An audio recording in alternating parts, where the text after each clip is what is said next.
How much time do we spend thinking about how to make more, and how much thinking about how to actually live better? Those two questions sound like they're pointing at the same thing. They're not. The penthouse at the top of a city tower, the private island, the Tuscan estate behind iron gates. They're extraordinary in their own way. But there's a logic underneath all of them, that they're all about using wealth to separate yourself from the world, to build a kind of perfect sealed interior, and in doing that, you end up sealing out something else too: nature, the uncontrolled, undesigned, alive world just outside. Then I spent some time in Malibu. Another proposition presents itself. Welcome to Zenith Massif. I'm Lou. You can think of us as a concierge for new perspectives, the stories and adventures hidden in plain sight, and the kind of unrefined taste that doubles as an investment.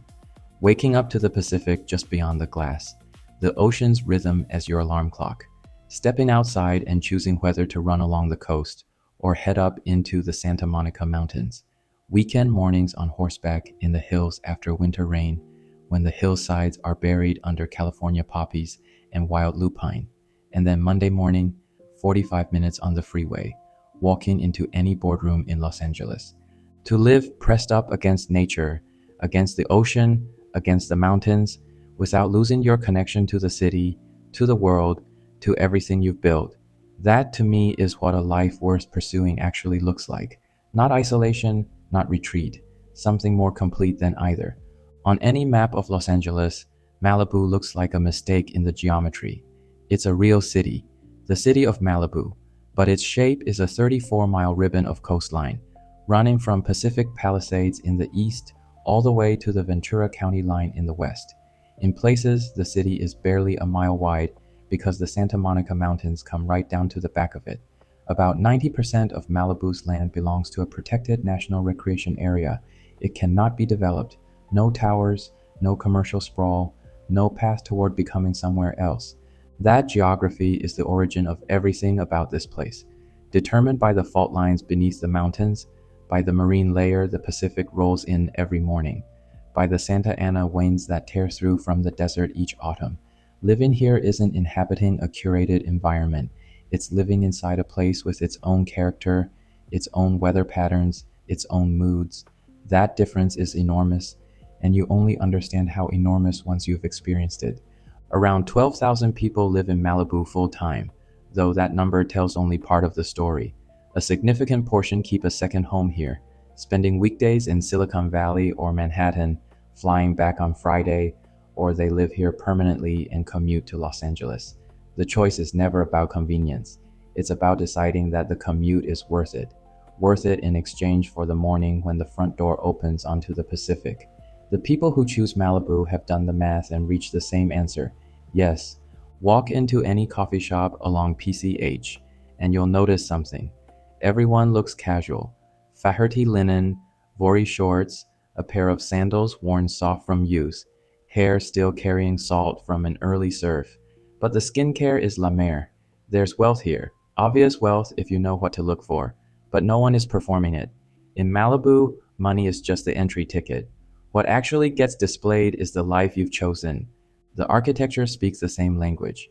Most of Malibu's significant houses aren't the grand classical estates you might expect from a zip code with these prices. What dominates here is modernist glass, floor-to-ceiling windows facing the ocean, interiors that dissolve visually into the view. The architects are working to make themselves disappear, to turn the house into a frame for watching nature. The statement underneath all of it: the people who live here don't need their buildings to signal status. They need them to get closer to the water. Along PCH from Malibu Lagoon down to Zuma Beach, an early morning run gives you waves, seabirds, salt air, and on a good day, a dolphin breaking the surface offshore. Turn inland and Backbone Trail opens into a completely different world. The Santa Monica Mountains after winter rain, hillsides painted orange and violet by California poppies and lupine, red-tailed hawks circling overhead. The same zip code, two entirely different planets. Choosing to live inside nature comes with a cost. In 2018, the Woolsey fire swept in from Simi Valley and burned nearly 100,000 acres, destroying close to 1,700 structures. The estates along Paradise Cove were leveled. Miley Cyrus, Lady Gaga, and many others whose names you'd recognize lost their homes in a matter of hours. Then, just before this episode was recorded, early 2025, the Franklin fire burned through again. Thousands more acres, more houses gone. The Santa Ana winds drive dry desert air in from the east, meeting California's chronic drought conditions. The land here burns on a cycle. Longtime residents don't ask whether there will be another fire. They ask when. And yet the overwhelming majority of Malibu residents, after losing their homes, come back. They rebuild on the same lots, sometimes within sight of the ash. Miley Cyrus said publicly, after losing everything in the Woolsey fire, that Malibu would always be home. Lady Gaga has spoken about the ocean being essential to her creative life. She couldn't stay away. People outside Malibu find this difficult to understand. I've thought about it for a long time. When you genuinely commit to living inside nature, the connection that forms isn't housed in the building. The building burns, the connection doesn't, so they come back because what they're returning to isn't a house, it's a way of being in the world. To live in nature means accepting its beauty and its violence as the same thing. That acceptance carries its own weight. Life feels heaviest, most real, in places like that. Malibu has ghost stories, good ones. There's a stretch of Mulholland Highway that locals call Dead Man's Curve, an extreme bend that has claimed a disproportionate number of lives over the decades. People who've lived nearby for years describe seeing a figure by the roadside late at night, there for a moment and then gone. Whether or not you believe in what that might mean, driving that road after dark has a particular quality of stillness that's hard to explain away. The older story belongs to the Chumash people, who inhabited this land for thousands of years before anyone else. In their tradition, Point Dume, the great headland at Malibu's western edge, the cliffs that hang above the Pacific, was where souls paused on their way out of this world. After death, the spirit would come here, stand at the edge for a while, and then leave. In daylight, Point Dume is one of the best sunset vantage points in all of Los Angeles. But if you know the Chumash story, when you're standing there, looking out over the water, the view changes. The grandeur and the depths coexist. Nature has never been innocent. The places that have the most of one tend to have the most of the other. Malibu Pier has been here since 1905. A wooden dock stretching into the Pacific, fishermen at the end of it, pelicans on the railings.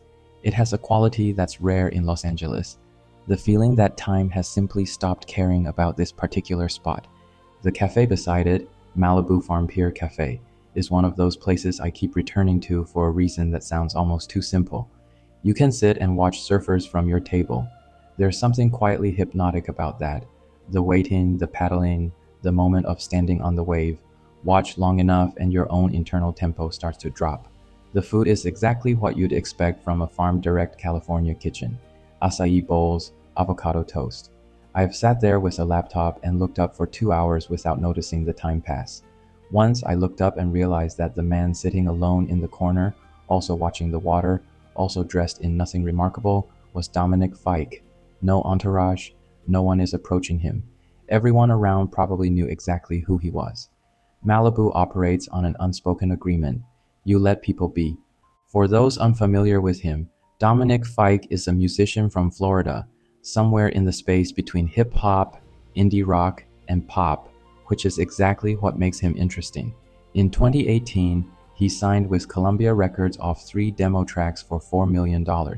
Many people know him from playing Elliot in Euphoria, the character with the guitar who shows up to complicate everything. He wrote a song for the show called Elliot's Song that is, quietly, one of the most affecting things in the whole series. But watching surfers from a cafe and actually paddling out are entirely different propositions. There's something important to understand about Malibu's surf culture that outsiders often don't know. It is famously territorial. Surfrider Beach, just beside the pier, is one of the most historically significant surf breaks in California. The surf films of the 1960s were shot here. The locals who have surfed this break for years have a proprietary relationship with these waves that is real and should be respected.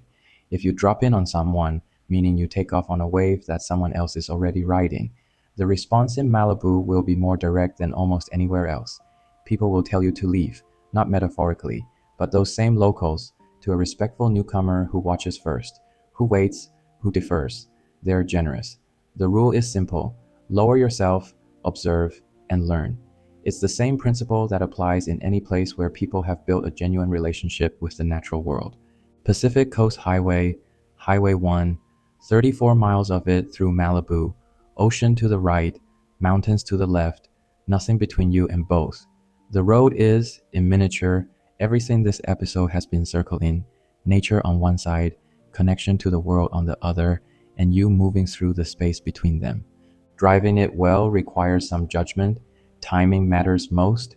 Weekday mornings around 7 or 8, or the hour before sunset. Light is right, traffic is manageable. Midday on a weekend, you'll spend more time stopped than moving, which destroys the experience entirely. And the windows need to be open. The smell of PCH, salt, warmed asphalt, wild sage drifting down from the hillsides is part of what you're actually doing. Air conditioning seals it out. As for music, here's what I reach for on this road. Hotel California by the Eagles. It was made for this highway. California Dreamin' by the Mamas and the Papas, which was recorded in 1965 and has not aged a single day. Ivy by Frank Ocean, which in the afternoon light along this stretch of coast produces a specific kind of beautiful melancholy I haven't been able to account for otherwise. Swimming Pools by Kendrick Lamar. The bass line finds a strange harmony with the pace of the waves. And Always, at some point, California by Joni Mitchell. She grew up on this coast. The song carries the spirit of the water. What PCH gives you, more than anything, is the physical sensation of being in both worlds at once. The mountains behind you, the Pacific ahead, and the city 45 minutes away in either direction. There are very few roads on this earth that can give you that. Nobu Matsuhisa grew up in Japan and came of age as a chef in Lima, Peru, a combination that sounds improbable until you taste what it produced. The fusion of Japanese technique and Peruvian ingredients became the foundation of what's now called Nikkei cuisine. He opened his first restaurant, Matsuhisa, in Los Angeles in 1987. Robert De Niro became a regular and eventually said, "Nobu, I want to open something with you." The first Nobu opened in New York in 1994, with De Niro as a partner. There are now more than 50 locations worldwide, alongside a growing hotel portfolio. Nobu Malibu, for many people, is the best one. It sits on PCH, semi-open to the ocean air, and the dining experience is shaped by the presence of the Pacific just beyond the rail. The food, black cod with miso, yellowtail with jalapeno, wagyu tacos, is the same menu you'd find in the Manhattan location. But eating it here, with the sound and smell of the ocean surrounding the table, is a different category of experience. Another legendary brand, Chrome Hearts, tells a different kind of story about what Malibu means to a brand. Richard Stark founded it in Los Angeles in 1988, starting with motorcycle leatherwork, jackets, belts, silver hardware, and eventually expanding into jewelry, eyewear, furniture, and clothing. The brand runs on near total absence. No advertising, no discounts, no functional website, production that follows no schedule. And yet it remains among the most sought-after labels in the world. Chrome Hearts recently acquired a boutique hotel on PCH called the Malibu Guest House. The choice is coherent. Chrome Hearts' entire aesthetic is built on things that age well. Objects that improve through use, that carry the marks of a life lived in them. Turn off PCH onto Cross Creek Road, and within a few minutes, you reach Malibu Country Mart, an outdoor shopping center that is, in many ways, the most complete cross-section of Malibu life available in one place. Coast, mountains, city sensibility, all present simultaneously. Broad Street Oyster Company anchors the food side of things. Oysters and lobster are the through line, but what I come back for is the sea urchin pasta, uni sourced from Malibu's own offshore waters, which are genuinely exceptional quality, folded into butter and pasta with a simplicity that makes complexity beside the point. Pair it with a glass of Chablis. It's as close to a perfect Malibu meal as I've found. On the retail side, James Purse has a shop here, including his home collection. He lives in Malibu, and his brand grew directly out of this life. Lightweight cotton, wide-leg linen, things you can wear to a business meeting and then walk directly to the beach without changing and feel appropriate in both places. Faherty is here, doing for coastal menswear what James Peirce does for minimalism. Vori sits nearby, occupying the high-performance outdoor space with more considered design than most of its peers. There's a small leather goods shop whose craftsmen accept commissions with a several months wait. These names together sketch something specific. People with real resources who have no interest in broadcasting them, who prioritize quality over logos. The whole place moves slowly. Nobody is rushing. Nobody is checking the time. City taste, but run at a natural pace. That's Malibu. PCH beachfront entry starts around $20 million. First row properties with private beach access and unobstructed ocean views trade between $30 million and $100 million in ordinary market conditions. Malibu Colony, the gated enclave where Hollywood began building summer houses in the 1930s, has nothing inside it that goes below $30 million, and the right lots reach 70 or 80 million without difficulty. Mountain ranch properties, the large parcels with main houses, stables, and guest structures, have recorded sales between 50 million and 200 million. But there's a more interesting question than price. What are you actually purchasing? The protected land designation means supply is effectively fixed forever. There will be no new development. The existing building stock includes structures decades old, some of which wouldn't meet current earthquake or fire codes, but which are grandfathered under the development restrictions and can remain, which means that in Malibu, you're often not paying for the quality of the structure. You're paying for the position of the land, the angle of the view, the guarantee of open space, the right to walk out your door and have both sea and mountain. You're buying entrance into a particular way of living, pressed against nature, still connected to everything. That combination isn't available everywhere. Malibu is one of the few places on Earth where it is. One practical note, and it's significant.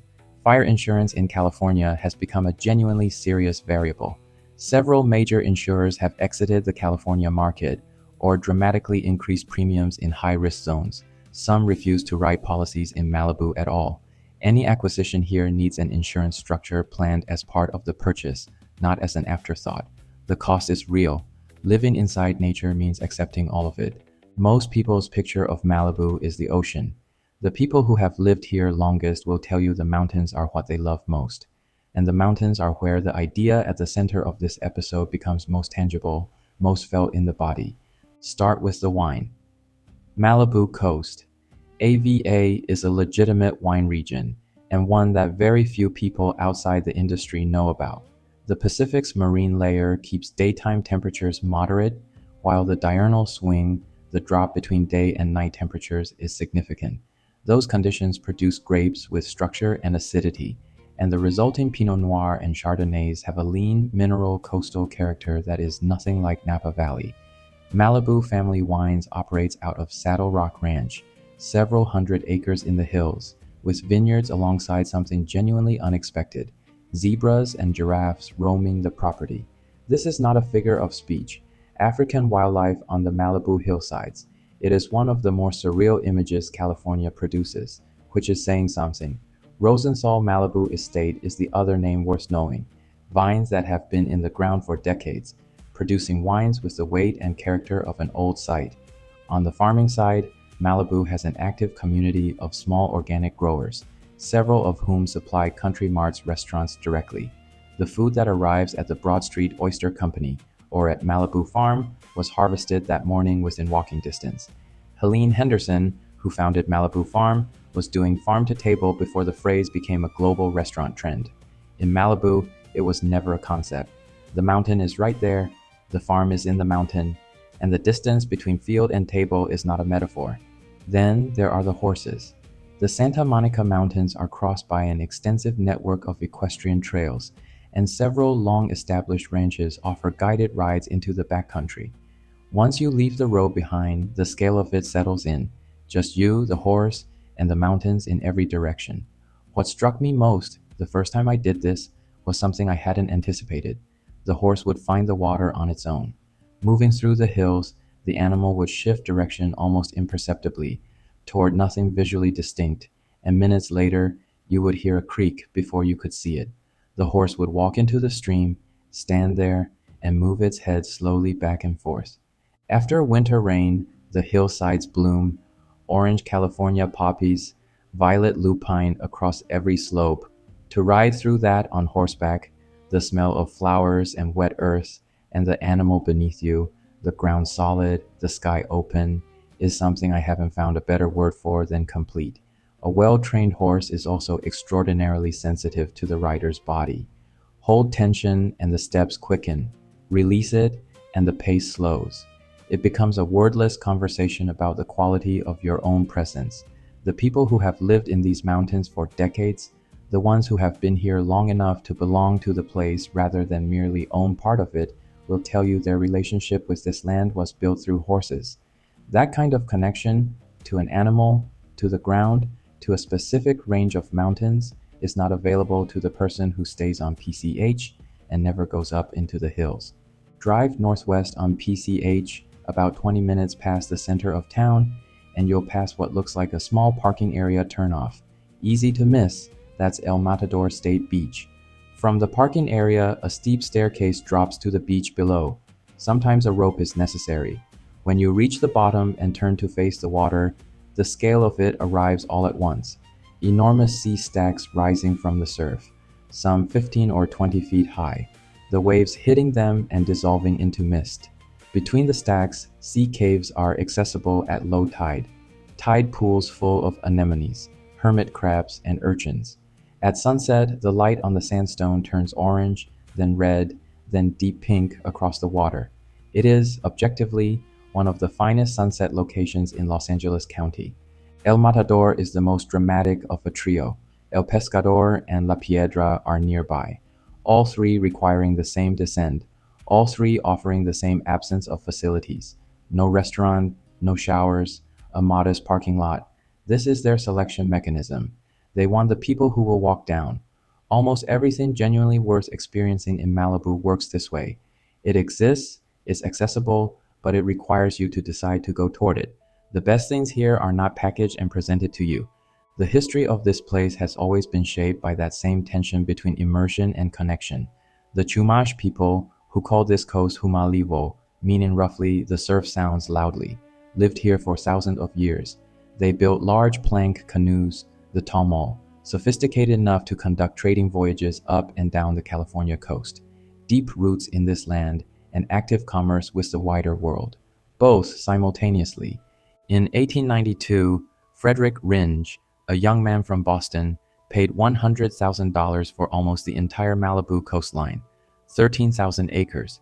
He wanted a self-sufficient paradise, cattle, crops, a private railway to keep the outside world outside. He died in 1905.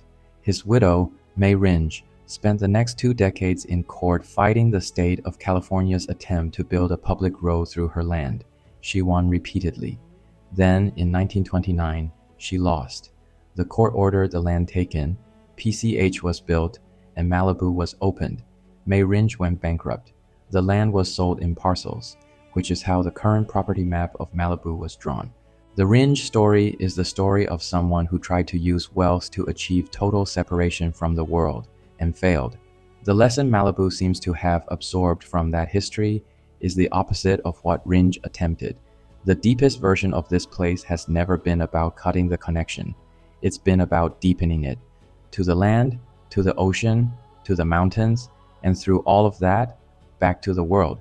From the Chumash to the silent era film stars who built the colony, to the surfers who made Surfrider Beach the mythological center of California wave culture in the 1960s, to the technology founders and artists and musicians who are drawn here now, every generation has found its own way of answering the same question in the same place.